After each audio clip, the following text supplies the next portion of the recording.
pretty well solid way, change the incentive from anything that might be monetary to one that is about the information, about the actual process, about being right and celebrating being wrong. And I think that's a sort of, to just quickly jump back to education, that's going to be in there as well. There's going to be no shame in learning, and being proved wrong is learning.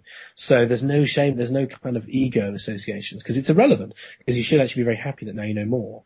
But, language semantics. Let's define semantics quickly, because there's a couple of, ironically, you have to define the word semantics. Yeah, it is ironic, yeah. So, I mean, in the sense that I'm going to talk about it, at least, I can talk about it that much.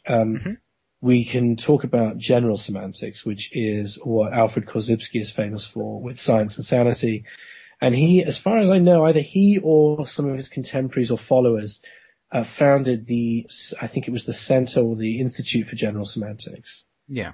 And they're still going now. They publish quarterly journals that build upon his sort of works. And by general semantics, he meant the following: the operant elements of language and the constraints and sort of tricks that language can play on you, or just simply the limits to what a language can convey in its particular logic. And there's a guy who talks about, I think it's jujitsu with words, with semantics. And he's one of our guys. He's been on V Radio before, and I've heard him on TeamSpeak before. Just what he does is he goes chapter by chapter through the book. He's been through it 4 times at least. Yeah, I listened to it. I've used his sort of like little thought exercise that he uses in the beginning about the 3 stages of learning and awakening, as it were. Yeah. He puts it in terms of the person who took his virginity, the person who knocked him up, and the person who delivered the baby. And the way I interpret that is when you think about a piece of material or an individual or something that has primarily opened up your mind to the possibilities of something, another body of work or an individual or blah, blah, blah, that lay the seed for the main train of thought that you now consider your main value set now, and also another body of work, individual, blah, blah, blah, that has coalesced your individual perspective on that. Yeah. And for me personally, I would say that Bill Hicks took my virginity because he initially opened me up. Peter Joseph knocked me up. Right. What is that? Yeah, that's kind of weird. Sorry if you are listening to this, Peter, but you did. And then I delivered the baby. Interesting. Yeah, I think and I've asked that question of quite a few of my friends, and to the audience, it's something that you can also think about yourselves as, if you do. Yes, what would my 3 be? Yeah, that's a good question. Let's give it a go. I think all this starts quite early with me, and I think I agree with Richard Morley from the molecularists when I think that growing up in a different country first made me lose my virginity. Actually, no, I can tell you the very moment it happened. I was born and raised in Germany until 9, in West Germany. What was West Germany? That doesn't exist anymore, but the effect of being a West German did. And German school was extremely soft in the sense of it being very peaceful. It wasn't a scary place. And that was even, I did kindergarten and then school, and they were right next to each other. So there was sort of a shared culture. People knew each other already when they came to school because they'd just been in kindergarten.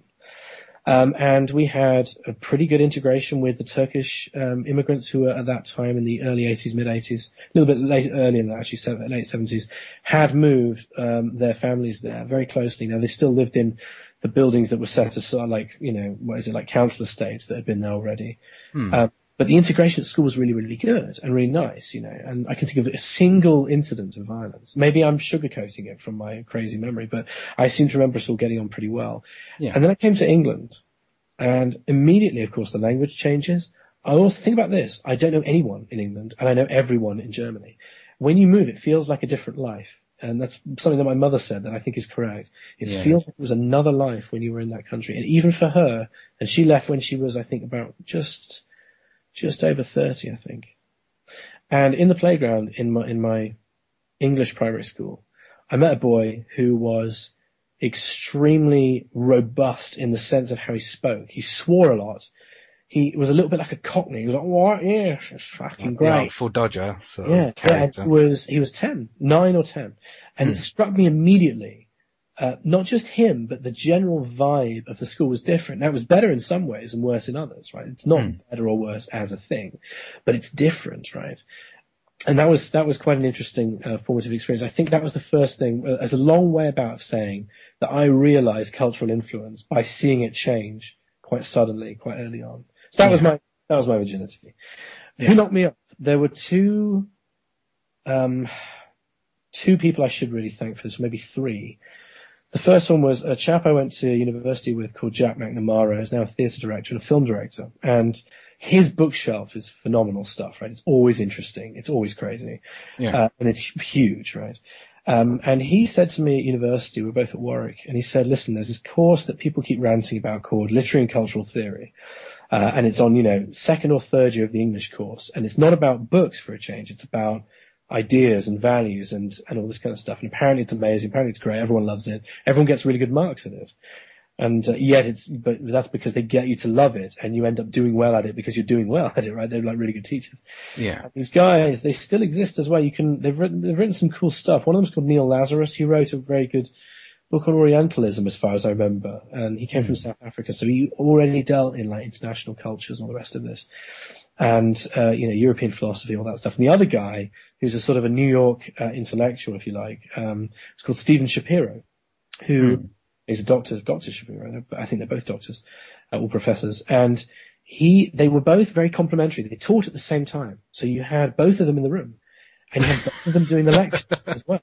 So normally you have one lecturer. These guys like played off each other and argued with each other, and I've never seen it anywhere else, even though like it's such a wonderful thing. And they played each other very well. Neil is a sort of a portly, sort of looks almost like an Australian, I suppose. But like mid to late 50s, very genteel man, very nice guy, glasses and very sweet. And Stephen Shapiro was this kind of razor sharp sort of New York wordsmith who could like just string together incredible sentences. The first thing I remember him saying is, I'll try and do his accent, but it's, the words are more important. He goes, when we look at Freud, how do we redress the arena of guilt? That's really complex. And you start off and they go, listen, we're going to be using these following words. This is what they mean. And then they launch into it. And it just was an absolute gear shift in the process. And because it was about why is it, for example, that McDonald's is the same everywhere? Why is that a thing? Why is it not that they're completely different everywhere? Why isn't that the thing about McDonald's? No, it's homogenization, but why is that? And how does it work? And what are the consequences, the cultural consequences of having cookie cutter anything, of having inherited memes, inherited ideas, inherited sort of brands, I suppose, as well. Yeah. And so I suppose they knocked me up, which makes that a weird kind of threesome. So awesome indeed, including Jack, who's about to have a baby. So that's weird. Who gave birth to me? Yeah, I think that's Peter, actually. Or Peter's films. Well, he's delivered the baby.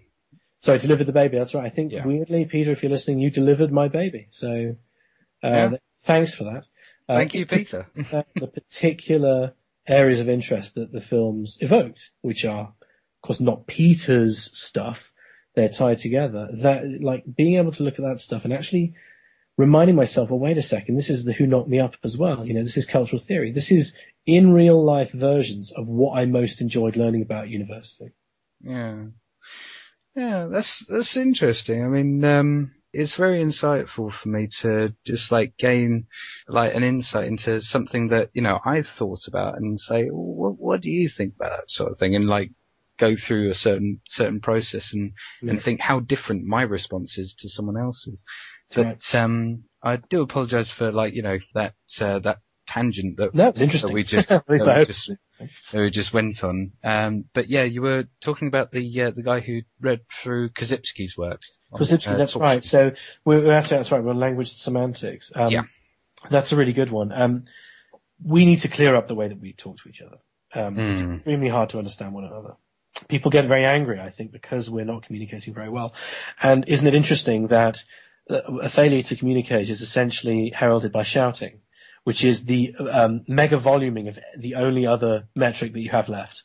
After people just don't understand you or they're not hearing your point, the only thing you have left is to yell or get angry, is to try and appeal to somehow communicating, or at least celebrating the failure to communicate. So, you would have a restructuring of the words, I think, of language. And that happens anyway. You can already see that actually technological phrases are jumping into our language, like Google it, YouTube me. You're actually noticing a particularly complex technological thing there. You're talking about in abstraction, servers and videos and access points, all the rest of it, all the stuff. But you're essentially calling it YouTube, right? Now, okay, that's a shorthand and it's a bit of a brand, but I think what's going to happen is that we're going to start refining the phrases that are useful in communicating particular ideas. And I think partly this is the job of the movement, as well as everybody else who tries to communicate a means-based economy approach to the world. It doesn't have to be called a resource-based economy. We know what we mean when we say that we need to control the resources, not the people. We know all that. So we will end up not using a great deal of words. I think the fact that we have more than 1 million words in English is actually symptomatic of the way that we communicate. And the fact that we have such a dustbin approach to amalgamating tokens that denote anything. And look at the ones we include every year. Some of them are a bit stupid. Bootylicious got into the... Oh, God. That's an actual word in English now. And that's a bad example because it doesn't mean anything. I think that's why people don't really use it in comparison with others. But you're going to see whole sections of the vocabulary just carry on existing, but they're just not going to use them. Very much like I said a couple of weeks ago about religion. It's going to carry on. It'll be supported in the sense that you can practice it. Of course, I would probably draw the line at religions whose central tenets are to destroy every other human being other than the people who are religious. But I don't think any religions are actually like that. That's the people, right, that have been inflicted in a certain way. I don't think there are that many that are not at least historically explainable. There are bits where they say kill all of this, kill all of that. They're talking about particular battles in some of those cases. Anyway, to get back on track, we would see almost like a vote-like disassociation of certain parts of the vocabulary. They just don't become relevant to use anymore. Yeah, one of the things that Jamie actually started joking about quite a while back is I was quoting Jacques at some point when he said how language will evolve over time into a language more orientated or more inspired by science. Like Jamie started implying that we'll all speak in binary or something. But I'm just like, no, that's not exactly what we mean. We're not going to be talking like robots. And in fact, there's a very good point in that, actually, in that communicating in binary as a human being would actually be very inefficient. Let's disregard how good it would be at communicating the message. I would have to say so many ones and zeros to be able to just say hello to you. Exactly. There's no ad-libbing to be had with that. I think, in a sense, our language might actually speed up. I think we might start speaking more quickly. I think that's happened before. Nobody I think, and I can't definitively prove this, but I submit it to your judgment. Nobody in the Cro-Magnon era spoke like, for example, Eric Idle or Kenneth Williams. The speed of Kenneth Williams didn't exist. That's never been done, right, until people like Kenneth Williams came along. And I think people like Kenneth Williams came along later. That's purely because we get more educated. We are quicker to assimilate the words. And if you listen to Williams, he actually spoke very short words. I think that's right.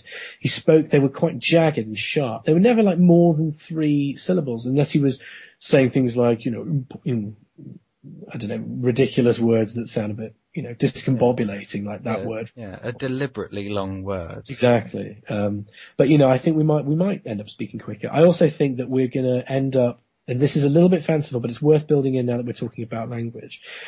People always say, it's going to take forever to translate the internet into every language that there is. There's a couple of angles to that. Let's assume that we keep all the languages, even though we know they're dying out, right? Let's just assume we keep all of them. Yeah. Talking about a method of transferring information, you would just build the translation option into the browser so that anything that comes along is automatically translatable in the best algorithmic way that there is. And we've seen this with Google Translate and a couple of other things that translate your emails, for example, as they come in, it's built into the system. And that's the whole point. We should look after the languages. The only way to really look after all the languages, if you're so keen on keeping every language, right? Let's just assume that was something you needed. You could do that, but the only way you're going to do it is to make sure that nobody else